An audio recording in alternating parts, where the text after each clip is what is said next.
ढेंकानाल जिला कामाख्यानगर अबकारी टीम पक्षर भुवन एनएसी अंचल में चढ़ाऊ चढ़ाऊ विपुल परिमाणर गंजेई जबत करा सहित 2 जन गंजेई माफिया को गिरफ करा सहित एक बाइक को मध्य जबत करिछि अबकारी टीम।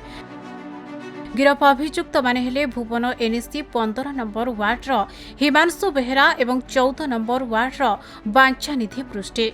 उभय को गिरफ पर कोर्ट चालाण करा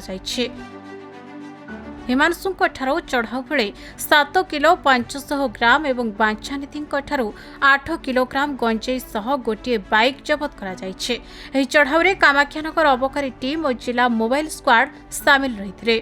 मिलित चढ़ाऊ डिस्ट्रिक्ट मोबाइल यूनिट ढेंकानाल आउ कामाख्यानगर रेंज रो सब एक्साइज स्टेशन को मिसेकी हितला जो थरे की भुवन एनएसी रे वार्ड नंबर 15 रु हिमांशु बेहेरा 7.5 किलोग्राम गंजेई बेआईनी गंजेई ताकटो जबत करा है आउ जने वार्ड नंबर 14 रु बांछानिधि पृष्टि से 8 केजी गंजेई आउ गोटे मोटरसाइकल रे से जाउथबा बेले 8 केजी गंजेई तांकर भी धरा है तो 2 जन को कोर्ट चालान करा दिबो। ढेंकानाल हरिकृष्ण राउत को रिपोर्ट खबर ओडिशा।